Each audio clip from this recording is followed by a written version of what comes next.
Je ne sais pas si vous avez senti l'onction qu'il y avait tout à l'heure dans la prière, là. C'est incroyable. Moi, j'ai déjà été béni, là. Ça y est, le don des larmes. C'était fort, hein, de voir l'action là de l'esprit dans les cœurs, enfin dans mon cœur en tout cas. Alors j'aimerais avec vous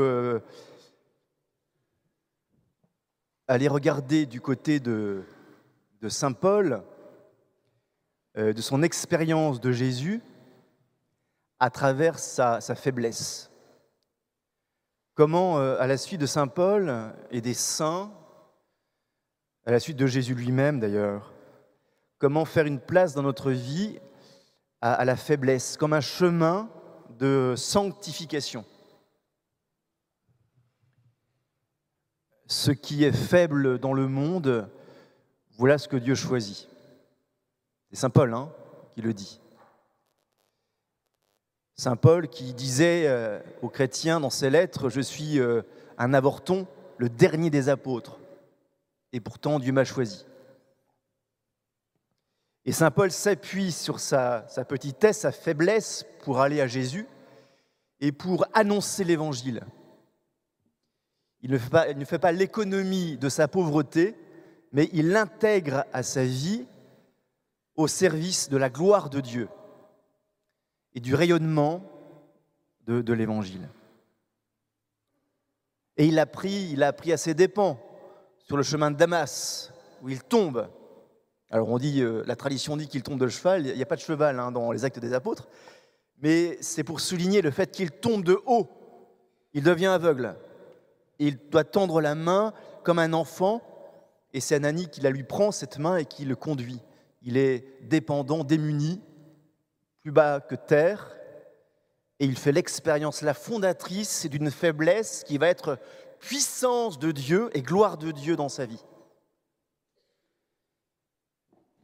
Ceci dit, il dira plus tard, par 3 fois j'ai prié le Seigneur, par 3 fois. Le grand Saint Paul, qui se met à supplier, c'est pas rien, la prière du juste. Par 3 fois, Saint Paul dira, j'ai supplié le Seigneur, qu'il m'enlève cette écharde dans ma chair.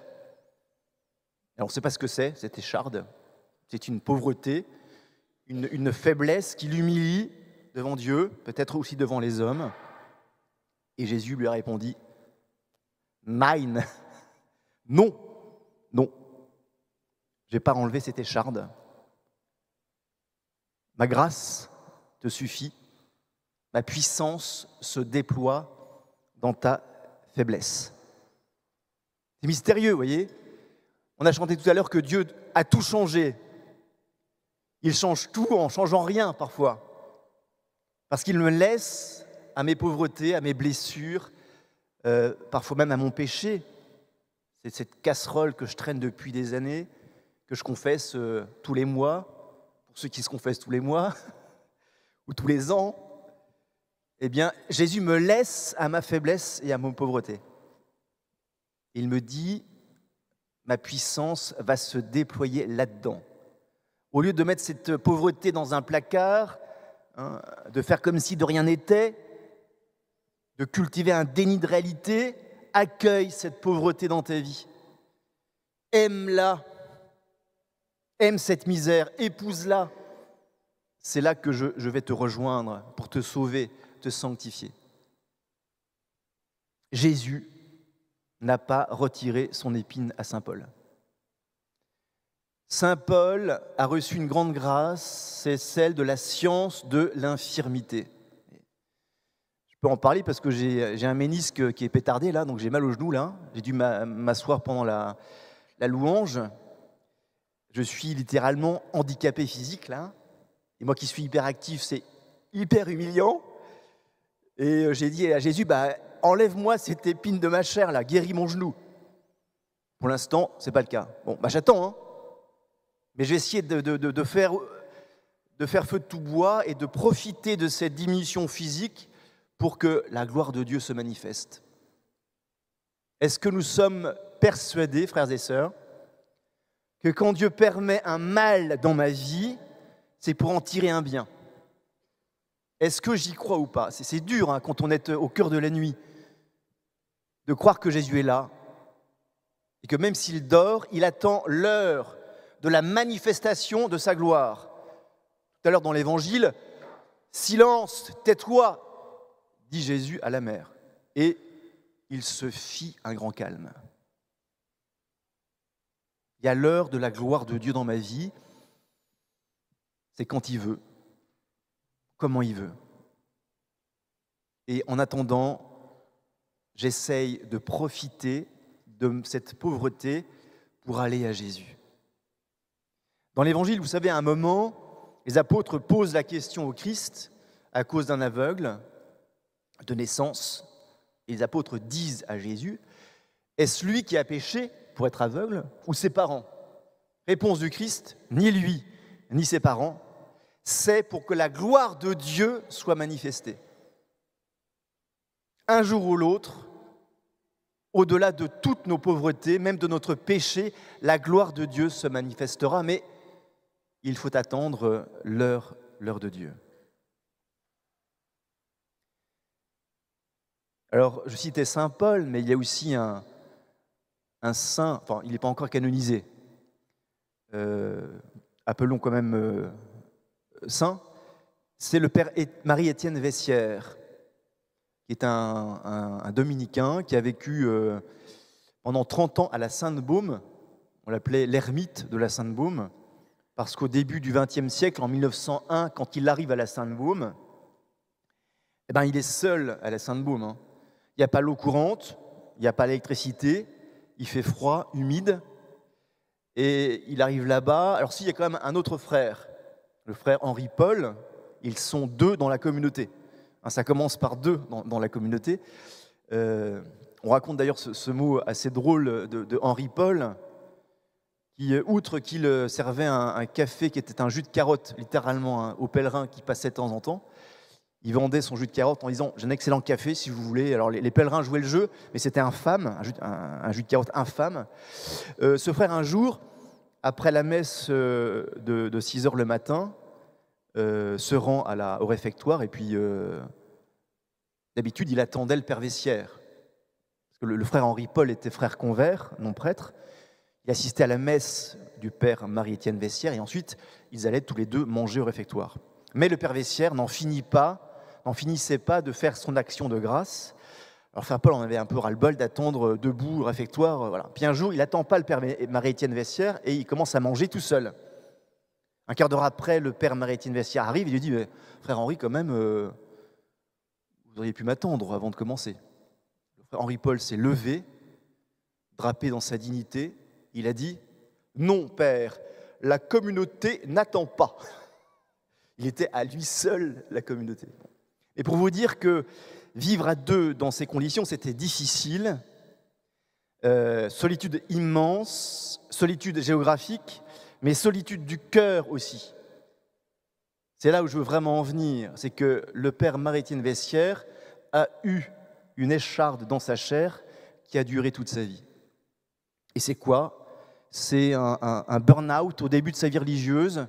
Il se lance à corps perdu dans les études. Et Dieu sait si les dominicains aiment les études. Lui, il les a trop aimées. Et avant même de faire profession religieuse, il s'écroule physiquement, moralement, intellectuellement. Il dira « Je ne pouvais plus me concentrer, même pour lire un livre, plus de 20 minutes. » Et il va devoir consentir à cette faiblesse physique, morale, intellectuelle et spirituelle. Alors, finalement, comme par une sorte de miracle, on lui permet de faire profession religieuse.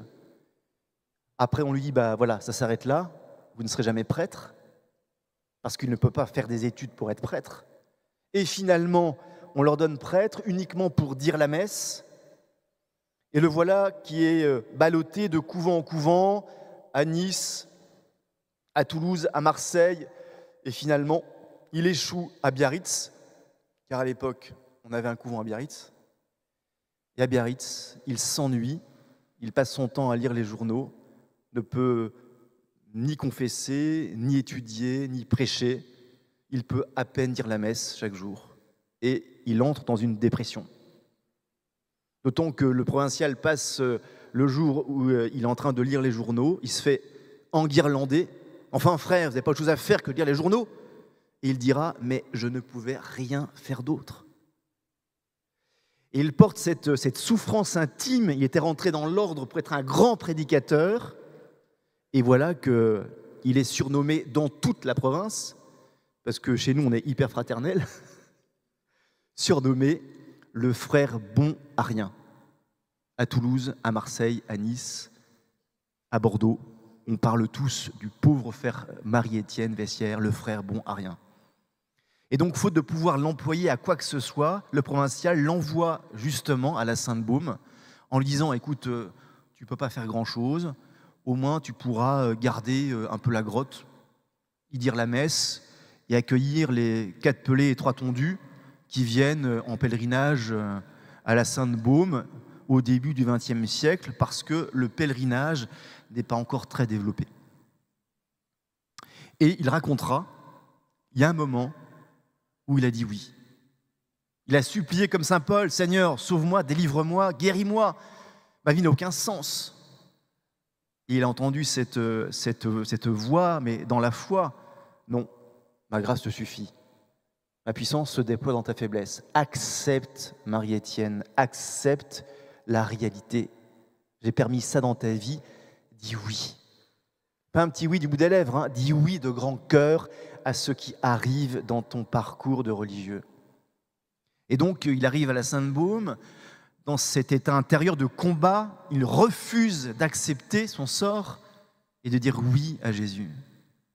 C'est l'enfer intérieur pour lui, et il essaye de fuir en lisant toujours les journaux, et il descendra de nombreuses fois en bas de la grotte à l'hôtellerie. Je ne sais pas si vous voyez comment est fait la Sainte-Baume, mais il y a un plateau avec une hôtellerie, et puis posé sur le plateau, il y a la barre rocheuse de la Sainte-Baume, et lui, il vit là-haut, en permanence, à la grotte. Il descend exceptionnellement, souvent après le repas de midi, pour lire un peu les journaux, et il remonte l'âme en peine dans sa prison, pour lui, qu'est la Sainte-Baume. Et un jour, il allait descendre, c'était en 1903, 2 ans après son arrivée, il a fallu 2 ans. Il entend une voix, là, littéralement, à la grotte, qui lui dit « Que vas-tu faire, Marie-Étienne? Que vas-tu faire? Non, tu n'iras pas. » Le Seigneur l'invite à rester à la grotte, à ne pas se divertir, à échapper, à fuir la réalité, consent à cette solitude du cœur. C'est là que tu trouveras ton chemin de sainteté. Et donc, il accepte, il dit oui, enfin, après ce long combat spirituel, et il monte sur la crête pour réciter le rosaire. Et il passera son temps à réciter des rosaires en ayant accepté ce que Jésus lui demandait, ce chemin particulier. Et il disait, « J'étais rentré dans la vie dominicaine pour être un grand prédicateur, et Dieu a voulu que je sois un saint. » Comme si on ne pouvait pas être prédicateur et saint. Je prie pour ça. Mais voilà, la sainteté, ce n'est pas de faire ceci ou cela. C'est d'être à la place que Jésus nous assigne. Dans les joies, mais aussi dans les peines. Parce que même dans les peines, et plus que jamais dans les peines, Jésus est là. Et son œuvre à lui se fait. Le Père Marie-Étienne dit souvent, ce qui est important, ce n'est pas ce que nous faisons, c'est ce que Dieu fait en nous, son œuvre à lui. Et donc, je vous propose d'emprunter le chemin de la faiblesse, la voie de la faiblesse, à la suite du Père Marie-Étienne Vessière et de saint Paul, qui est un chemin de libération. Vous voyez, aussi longtemps que nous nous opposons de 1000 manières à notre faiblesse, la puissance de Dieu ne peut pas agir en nous. Alors bien sûr, on peut faire des efforts pour corriger un tant soit peu notre faiblesse, mais en fait, cela ne sert à rien. Pourquoi ? Parce qu'il faut bien se rappeler une chose, c'est que la merveille de la puissance de Dieu et la merveille de notre conversion sont hors de notre portée. Et je pense vraiment sincèrement, parce que j'arrive un peu au milieu de ma vie et que, comme tous ceux qui approchent des 50 ans, on fait un peu le bilan, tout ça pour ça, t'entends dire religieuse et Marie-Olivier, tu en es encore là. J'ai l'intime conviction que le progrès spirituel ne consiste pas d'abord à dépasser sa misère, mais à l'intégrer à sa vie, à en faire un art de vivre, comme disait Don Colomba Marmion, un grand moine bénédictin. La voie de la faiblesse aboutit, comme chez saint Paul, à la science de l'infirmité, qui consiste à aimer, et pas seulement à accepter, mais à aimer sa misère. Au fond, c'est le chemin de l'humilité parfaite, qui m'installe dans un certain réalisme. Bah oui, c'est moi. Bah oui, je suis que ça. Bah oui, j'ai fait ceci, j'ai fait ça. Bah oui, j'ai tel défaut. Seigneur, j'aimerais avoir un autre défaut. Non, c'est celui-là qui va te permettre de cheminer, de courir même le cœur dilaté sur le chemin des commandements de l'Évangile. Et je m'en vais à la confession, heureux d'offrir à Jésus mes pauvretés, mes indigences, mes blessures, mes travers, la petitesse de mon cœur, la pusillanimité de mon esprit, pour qu'il me sauve et me transforme à son rythme, à lui. C'est là l'unique chemin de la sainteté, la voie royale. C'est pourrait-on dire, le premier degré incontournable d'une vraie expérience spirituelle.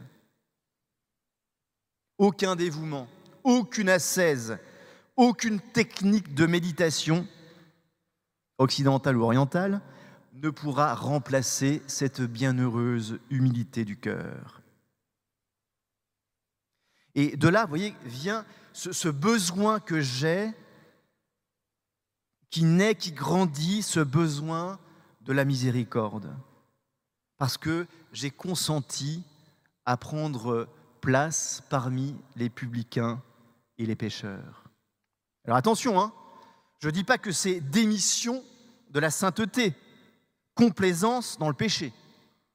Je dis c'est l'humble acceptation de sa pauvreté, qui n'empêche pas non plus de reconnaître ses grandeurs, ses dons, ses talents.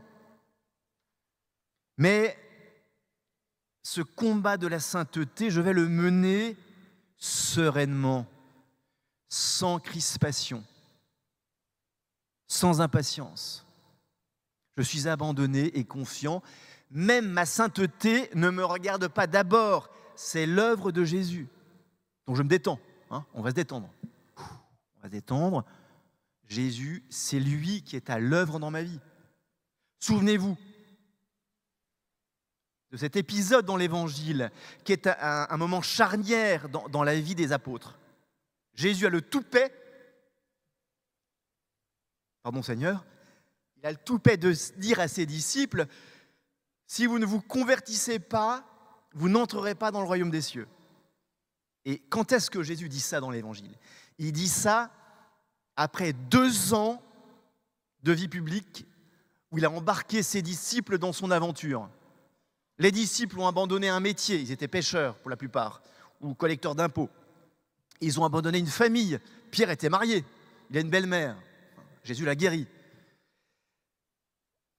Ils n'ont pas un endroit, une pierre où reposer la tête. Ils vivent dans une précarité.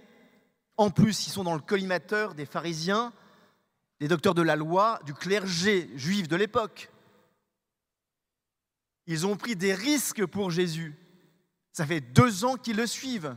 Jésus les a envoyés prêcher l'évangile, guérir les malades, chasser les démons. 2 ans. Et au bout de 2 ans, Jésus leur dit, si vous ne vous convertissez pas, vous n'entrerez pas dans le royaume des cieux. Alors, il faut rappeler le contexte. Les disciples marchent vers Capharnaüm, Jésus est devant, et les disciples parlent de quoi? Ouais, c'est qui le plus grand entre nous? C'est toi, c'est moi? Ouais, je pense que c'est moi. Ils n'ont rien compris. Hein. Jésus se retourne au moment où ils arrivent à Capharnaüm, et avant d'entrer dans la ville, leur dit innocemment, alors, de quoi vous discutiez tout en marchant? Alors les disciples regardent leurs souliers, là, un peu embêtés quand même. Hein. Ils disent, c'est pas top. Hein. Bon, Jésus sait pertinemment de quoi il parlait. Hein. Il sait ce qu'il y a dans le cœur de l'homme. Mais il veut entendre les disciples avouer leurs fautes et leurs péchés. Et ils disent, bah voilà, on parlait entre nous de qui était le plus grand. Réponse de Jésus, si vous ne vous convertissez pas à la manière d'un enfant, et il appelle un enfant, vous n'entrerez pas dans le royaume des cieux. Et qu'est-ce que ça veut dire? Ça veut dire il faut emprunter la voie, non pas de la grandeur, mais de la petitesse. Non pas de la force, mais de la faiblesse. Emprunter le chemin de l'enfance évangélique. Un enfant, il est démuni, il est abandonné, il attend tout de Dieu. Et les disciples vont devoir apprendre difficilement ce chemin de la faiblesse et de la pauvreté. Parce que instinctivement, on rêve de grandeur, on rêve de puissance, on rêve de gloire, de rayonnement. Un prédicateur, un dominicain, il rêve de convertir la planète, que les gens tombent à genoux quand ils parlent en pleurant leurs péchés et en baptisant à tour de bras. Non. Ce qu'il y a de faible dans le monde, voilà ce que Dieu choisit. Et je pense qu'on aura des surprises au ciel. Tous ceux qui vivent de cet esprit, de la petitesse, de la faiblesse, de la pauvreté de cœur, ce sont ceux-là, les artisans de Dieu, qui convertissent le monde. On raconte qu'un jour, il y a un dominicain très imbu de lui-même, comme tous les dominicains, priez pour nous, qui arrive au ciel. Alors, avec une réputation immense, grand prédicateur. Et puis derrière lui, il y a un petit frère convers qui n'était pas prêtre et qui dit son chapelet. Il continue à dire son chapelet. Il a fait ça toute sa vie. En arrivant au ciel, il continue à prier Marie et Jésus. Voilà. Et puis il est caché dans l'ombre de la vaste chape très large du dominicain à la mesure de son ego surdimensionné. Bon. Et Saint Pierre les accueille. Et il se présente. Père Untel, vous me connaissez, je ne me présente pas. Merci de m'accueillir. le mec, il ne doute de rien, quoi. Et puis, Saint Pierre lui dit, poussez-vous un peu, là. Il y a un petit frère derrière vous, là. Oui, et alors? Eh bien, il va passer avant vous. Comment ça, il va passer avant moi? Mais vous savez qui je suis? J'ai prêché toute ma vie, j'ai converti des peuples et des nations immenses. Je suis juste un peu en dessous de Saint-Paul. Merci de m'accueillir quand même. D'abord, moi en premier. Ah non. Parce que le petit frère derrière vous, là, pendant que vous prêchiez, dans le secret de la prière et l'humilité de son cœur, tout donné à Dieu, c'est lui, en fait. C'est grâce à sa prière à lui que vous touchiez les cœurs. Ce qu'il y a de faible, de pauvre dans le monde, voilà ce que Dieu choisit. Comment est-ce que Jésus a sauvé le monde? Le père Leuve, Jacques Leuve, un grand dominicain, un de plus, hein, prêtre ouvrier, dans les années 40, 50, il dit « Comment Jésus a sauvé le monde ?» On va arrêter avec la réunionite et les stratégies pastorales. Hein. Comment Jésus a sauvé le monde? 3 ans de vie cachée à Nazareth. 30 ans, pardon. 30 ans de vie cachée à Nazareth. 3 pauvres petites années de vie publique. 6 heures d'agonie. Ah, presque 10, pas tout à fait. J'ai un petit garçon qui me fait comme ça. 6, ouais, 6. 6 heures d'agonie sur la croix. Qu'est-ce qui sauve le monde?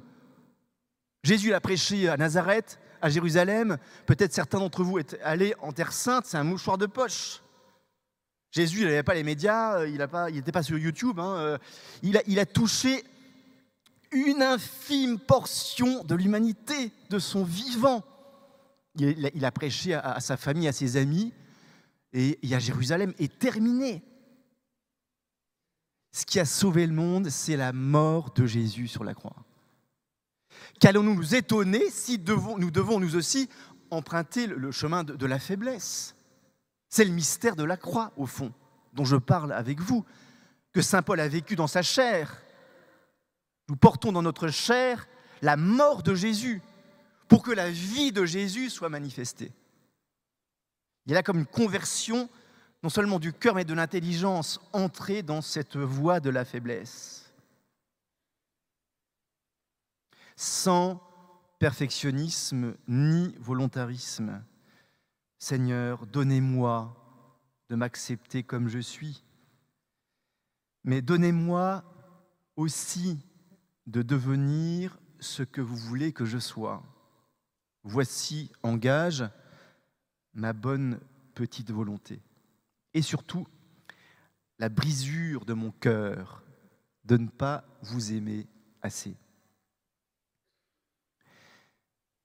Alors on pourrait croire que la fin de la miséricorde, qui s'adosse en nous à l'humilité du cœur et à cette faiblesse que nous apprenons à aimer, à chérir comme un lieu de bénédiction, eh bien cette fin de la miséricorde ne diminue pas avec le temps. Plus grandit ma sainteté, plus grandit la fin de la miséricorde. Et c'est exactement l'inverse qui se produit. On pourrait imaginer qu'un saint, plus il est saint, moins il a besoin de la miséricorde. Eh bien non, c'est l'inverse, exactement l'inverse. Parce que quand je descends dans ma pauvreté, j'accueille de plus en plus la richesse du Christ. Et donc il y a une sorte de proportion entre ma misère que je reconnais, que je sonde, que j'offre, et la miséricorde qui vient à ma rencontre. Il faut arriver à cet extrême, à cet anéantissement tel qu'on n'ait plus qu'une chose à faire. Mon Dieu, ma miséricorde. Mon Dieu, ma miséricorde. Ma grand-mère maternelle, bretonne, oh, qu'est-ce que j'ai aimé ce chant, le premier chant là, breton, alors une mélodie typiquement bretonne. Faut que je récupère la partition d'ailleurs, magnifique. Bretonne, elle a fini sa vie comme ça. C'était très impressionnant. Bon, elle a son petit caractère, hein. Même son gros caractère de breton, quoi. Parfois vraiment pénible, ma grand-mère maternelle. Mais un grand cœur, malgré tout.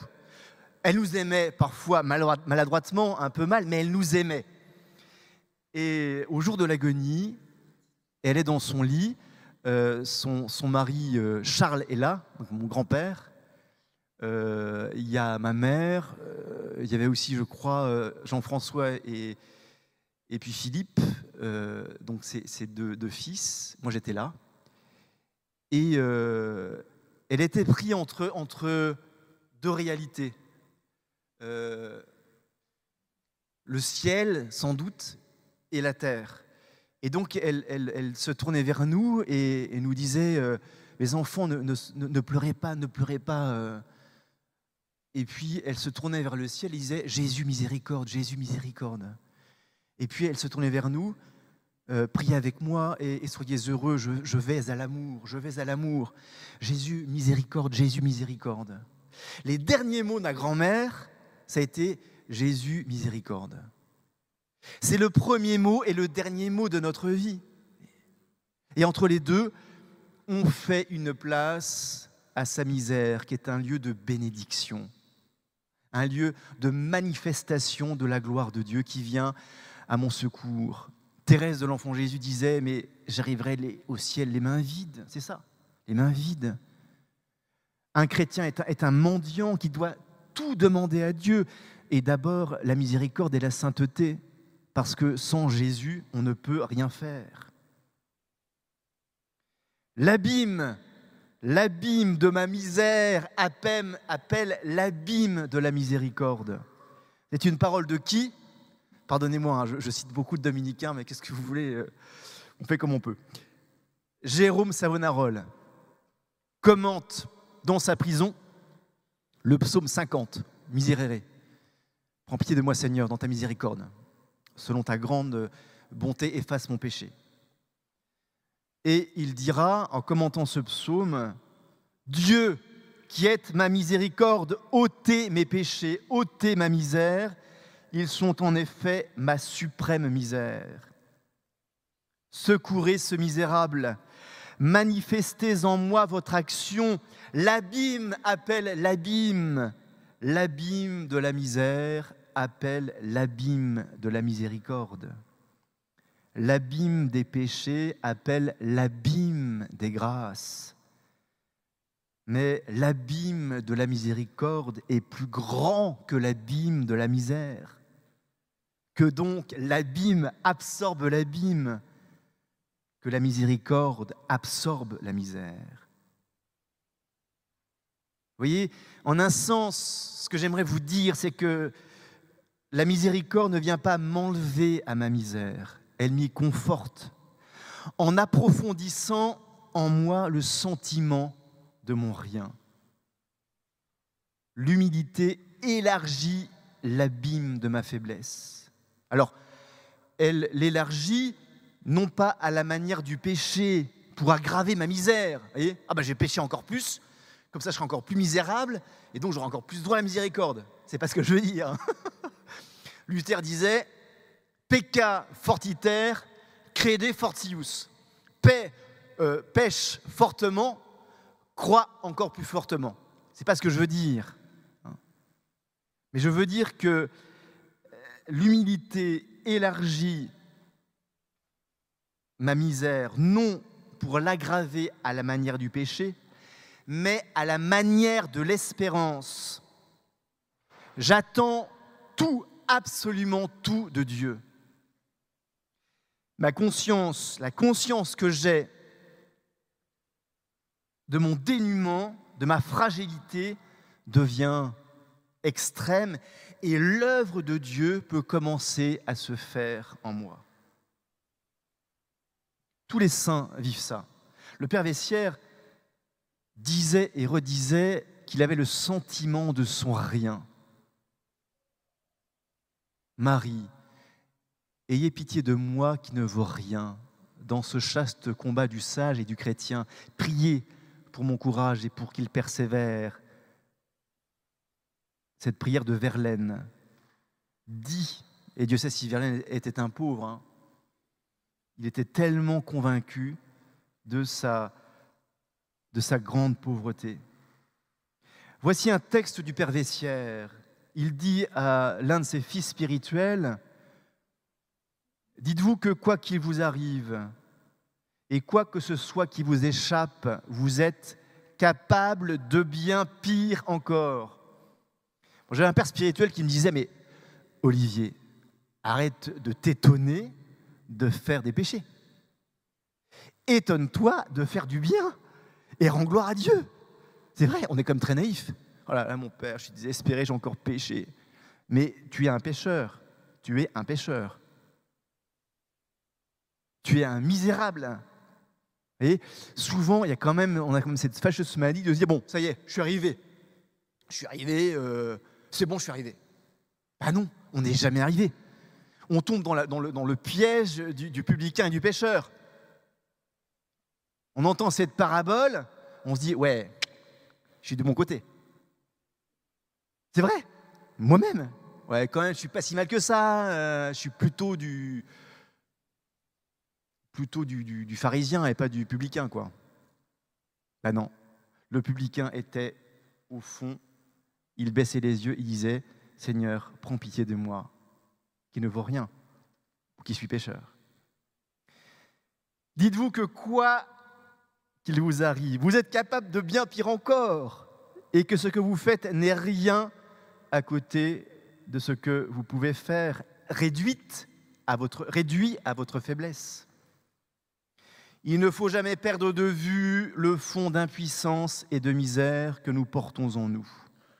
Les saints l'avaient toujours devant les yeux, y trouvant l'aliment incessant de leur humilité. C'est là qu'ils enfonçaient leurs racines, là qu'ils puisaient leur force, leur sécurité, cette vigueur qui leur donne une si haute et admirable croissance. Vous voulez vous élever, il faut descendre. Qui s'abaisse sera élevé, qui s'élève sera abaissé. Et on n'est jamais assez enraciné. C'est le Saint-Esprit qui bouge là. Jamais assez enraciné dans la vue, la conviction, le sentiment de sa misère.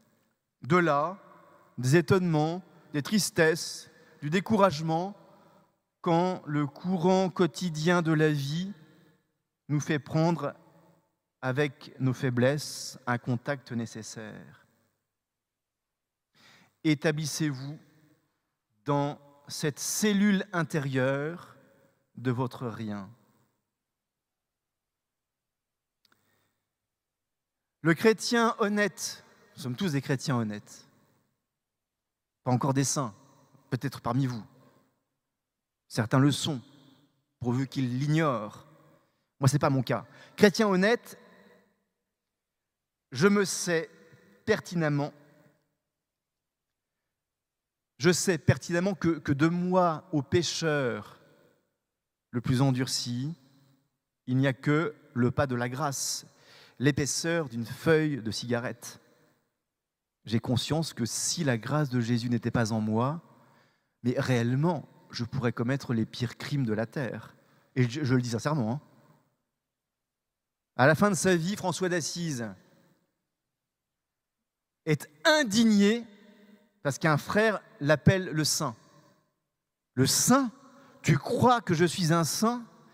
Ne sais-tu pas que ce soir même, c'est saint François d'Assise qui le dit, ne sais-tu pas que ce soir même, je pourrais coucher avec une prostituée si le Christ ne me soutenait pas? Voilà l'esprit d'humilité des vrais saints. Et ce n'est pas une formule dans la bouche de François. Il en est persuadé. Il se sait pécheur. Pécheur en sursis. Et c'est pourquoi, à certains moments, il ne voit pas de différence entre eux et le pécheur. Le saint est un pécheur en état de conversion, en perpétuel sursis. Et à tout moment, il risque de retomber si la grâce de Dieu ne l'en gardait. Est-ce que nous sommes convaincus d'être dans le caniveau avec le reste de l'humanité? Oscar Wilde disait « Nous sommes tous dans le caniveau, mais certains d'entre nous regardent les étoiles. » Autrement dit, on est tous de pauvres types, plus ou moins. Mais certains d'entre nous regardent les étoiles. Autrement dit, on peut toujours plus ou moins aspirer à plus grand que soi, mais en se tournant vers le ciel et en ouvrant les mains comme un mendiant. En se tournant vers un ciel qui s'est fait proche, qui est descendu sur la terre en la personne du Christ, l'étoile de David. Il est venu, Jésus, il est venu nous rejoindre dans notre caniveau. Mais c'est pour nous enlever vers le ciel. Et donc, le chrétien suit une ligne de crête, un chemin d'humilité qui tient le juste milieu entre l'euphorie et la dépression. Je suis dans un caniveau, c'est vrai, tellement démuni, mais les étoiles me regardent. Je suis infiniment aimé de Dieu qui descend pour m'attirer à lui. Souvent, vous voyez, on passe son temps à à inviter Jésus dans notre vie là où c'est bien.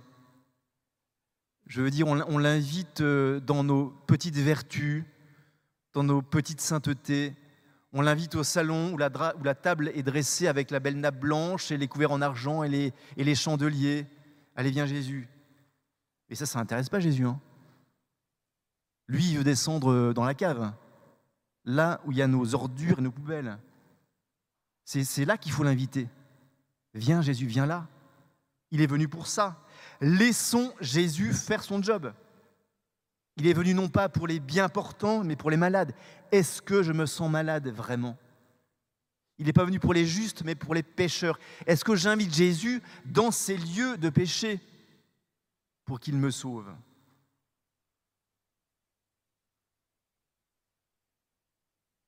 Padre Pio, un grand saint quand même, hein ? Je vous cite cette prière que vous connaissez, mais qui montre justement cet abîme d'humilité et de pauvreté en lui, dans laquelle il s'installe jusqu'à la fin de sa vie.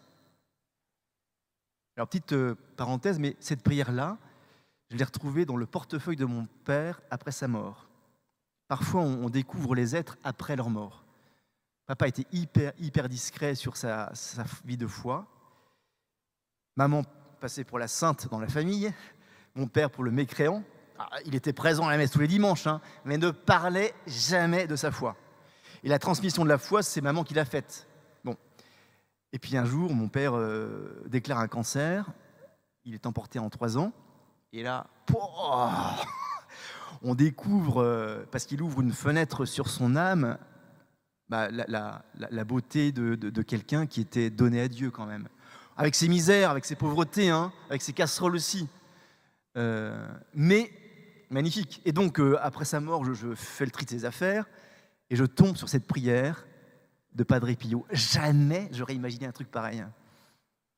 Donc, cette prière, elle a quelque chose un parfum particulier pour moi. Restez avec moi, Seigneur, car il est nécessaire de vous avoir présent pour ne pas vous oublier. Vous savez avec quelle facilité je vous abandonne. Restez avec moi, Seigneur, parce que je suis faible,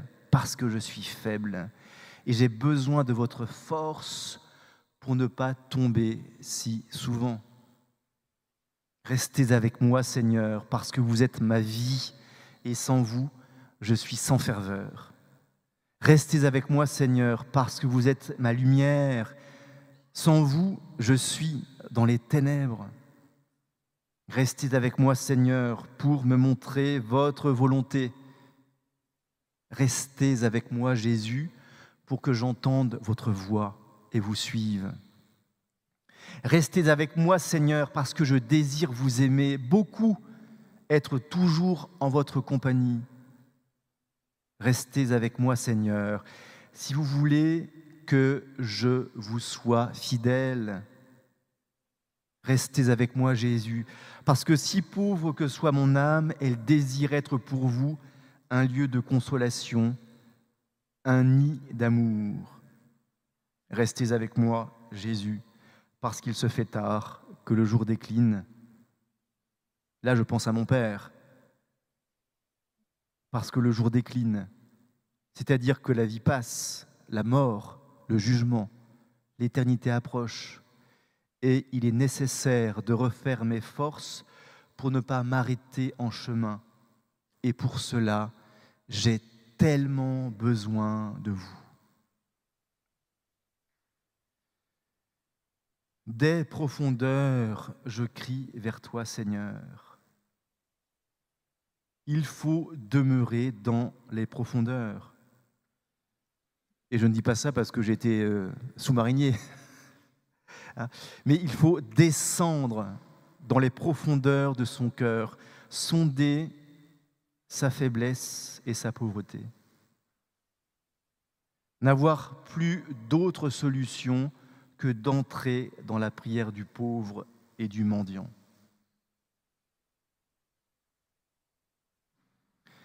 Mère Teresa elle-même, tous les saints le disent sur tous les tons, témoignait souvent de son indigence spirituelle. Elle disait qu'elle ne croyait. Elle ne croyait pas qu'il existât quelqu'un qui ait plus besoin qu'elle du secours de Jésus. Parfois, dit-elle, je me sens si désarmée, si faible. C'est pour cela, je crois, que Dieu m'a choisi et qu'il se sert de moi. Parce que je ne peux pas compter sur mes propres forces, je me tourne vers lui 24 heures sur 24. Et si la journée comptait encore plus d'heures, j'aurais besoin de son aide et de sa grâce toutes ces heures durant. C'est ce que Mère Teresa appelle la prière sincère. Sois sincère dans tes prières. La sincérité, c'est l'humilité. On acquiert l'humilité qu'en acceptant les humiliations. Tout ce qui a été dit sur l'humilité ne suffira pas à te l'enseigner. Tout ce que tu as lu sur l'humilité ne suffira pas à te l'enseigner. On apprend l'humilité en acceptant les humiliations, et d'abord celle qui vient de son péché, de sa faiblesse, de sa pauvreté. Je dis parfois à des gens qui me disent qu'ils n'arrivent pas à prier, qu'ils n'ont pas envie de prier, mais dites-le à Jésus, c'est déjà une prière. Seigneur Jésus, j'ai pas envie de te prier. J'ai aucune bonne parole qui sort de mon cœur, je suis triste et découragé. Mais c'est une prière, les amis. Dites-le lui. C'est le paradoxe. Quand je dis Jésus, j'ai pas envie de te prier, mais je prie. La sincérité de la prière, s'offrir à Dieu comme on est. On va à la prière tantôt comme à la danse, tantôt comme à la guerre. Mais soyons sincères dans notre prière. Vous voyez, souvent, quand on a fait un péché, stupidement, on tire le rideau. Crac! Jésus voit pas, Jésus voit pas, Jésus voit pas, Jésus voit pas. Je peux plus le prier parce que j'ai péché. De toute façon, il te voit. Voilà. Il te voit. Il te voit de toute éternité. Il a toute ton existence dans un seul regard. Et ce regard est un regard d'amour. C'est le regard de Jésus sur Pierre qui vient de le renier droit dans les yeux. Jésus le savait bien que Pierre le renierait, il lui avait dit d'ailleurs. Seigneur, je donnerai ma vie pour toi. Pierre, amen, je te le dis. Le coq n'aura pas chanté 3 fois que tu m'auras renié. Enfin, le coq n'aura pas chanté que tu m'auras renié 3 fois. Il le savait, Jésus. Et ça se passe comme ça. Et Jésus renie pour la 3e fois, il entend le coq chanter. Le coq qui est au-dessus de nos églises, d'ailleurs. C'est comme le signe de la faiblesse par excellence. Et de l'indignité. Puisque, vous le savez, c'est une blague belge. C'est pourquoi le coq est l'emblème de la France. C'est le seul animal qui chante les pieds dans la... Bon, voilà. Mais ce coq-là nous rappelle que nous sommes du fumier. Nous sommes du fumier. Et on voudrait l'oublier. Et Saint Pierre fait l'expérience de ça. Et dans le regard de Jésus, qu'est-ce qu'il voit dans ce regard de Jésus? Pourquoi est-ce que Pierre pleure ce jour-là? Pourquoi est-ce qu'il pleure? Il pleure parce qu'il voit dans le regard de Jésus un amour inconditionnel. Il aurait aimé Saint Pierre voir du reproche. Jésus, frappe-moi, je suis un misérable. Tu es mon ami, je t'aime et je t'ai renié, j'ai eu peur. Je suis un lâche, frappe-moi. Et Jésus ne le frappe pas. Il lui redit, non seulement je t'aime, mais je t'estime, Pierre. Je t'ai choisi pour être mon vicaire sur la terre. Je persiste et je signe. Et Pierre, il est bouleversé. Il se met à pleurer. Oh, mais Seigneur, tu m'aimes comme ça? Jusque-là, mais je suis vraiment un misérable en plus. D'autant plus misérable que tu m'aimes infiniment. Et il se met à pleurer. Quand on va à confesse, comme on dit, c'est ce qui se passe en fait.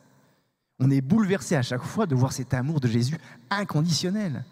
Seigneur Jésus, tous mes reniements, toutes mes traîtrises depuis si longtemps que je te connais. Tu m'as tout donné. Et qu'est-ce que je te donne? Des miettes, en fait. Après 30 ans de vie religieuse, des miettes. Quand est-ce que je vais me convertir? Et donc, vous voyez, on entre dans cette seconde conversion, celle du cœur profond. Ouais, Seigneur, je suis un misérable. Accepter d'être accepté comme ça par Jésus. Si on pouvait aller à confesse avec la banane, être heureux d'accueillir comme un baume la miséricorde de Jésus.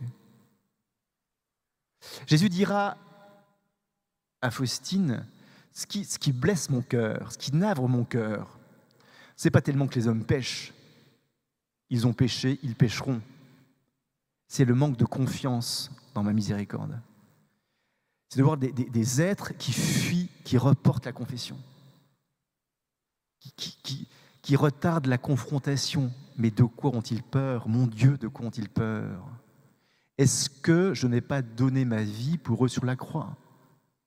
Sans rien demander en échange. Simplement, ce que je demande, c'est que vous m'offriez votre misère. Il y a une très belle poésie de Marie Noël. J'aimerais tellement la retrouver pour la citer maintenant parce que elle aurait tout à fait sa place ici. C'est Marie Noël qui prie le bon Dieu. Marie Noël, vous voilà, mon Dieu, vous me cherchiez. Que me voulez-vous? Je n'ai rien à vous donner, rien à vous donner. Depuis notre dernière rencontre, je n'ai rien mis de côté pour vous, rien. Pas une bonne action. J'étais trop lasse. Rien. Pas une bonne parole. J'étais trop triste.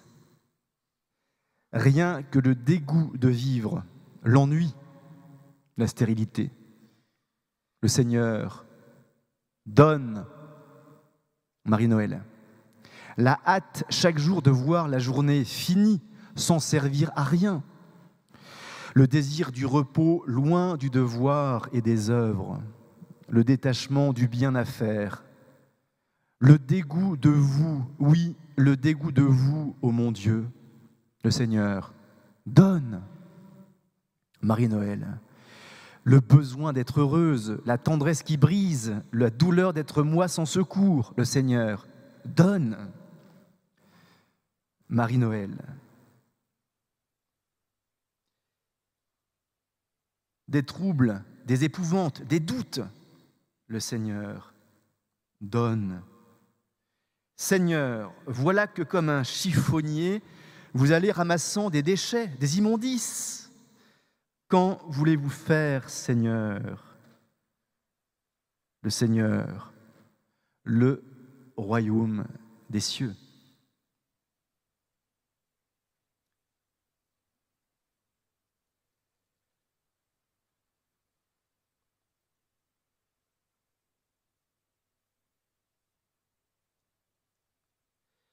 Il faut donc descendre dans la nuit de notre grande pauvreté, pour que, vides et appauvris, nous commencions à crier comme un pauvre. Il nous faut prendre le chemin de la descente, la voie de la faiblesse. C'est vraiment une heure bénie dans notre vie, où tous les appuis humains s'écroulent les uns après les autres. Et si Dieu aime à nous voir pauvres, à nous laisser parfois pauvres, c'est parce que c'est au fond de cette pauvreté que chante l'espérance, la plus pure espérance. Et quand la prière devient difficile, quand nous sommes comme des bûches secs devant Dieu, eh bien, ces pauvres oraisons sont des oraisons heureuses. Heureuse cette prière du pauvre de cœur. Si Dieu veut bien un jour en nous faire cadeau, c'est un cadeau. Alors on ne se lamente plus de se sentir pauvre. On y trouve au contraire une vraie joie. Et l'on voudrait se sentir plus pauvre encore pour élargir son être aux dimensions de l'amour infini, infiniment miséricordieux de Jésus.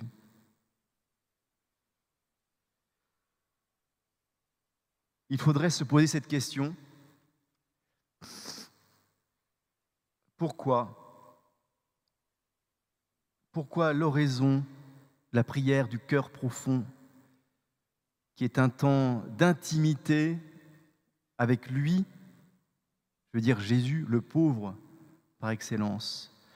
Pourquoi ce temps nous devient insupportable justement quand nous expérimentons notre pauvre prière?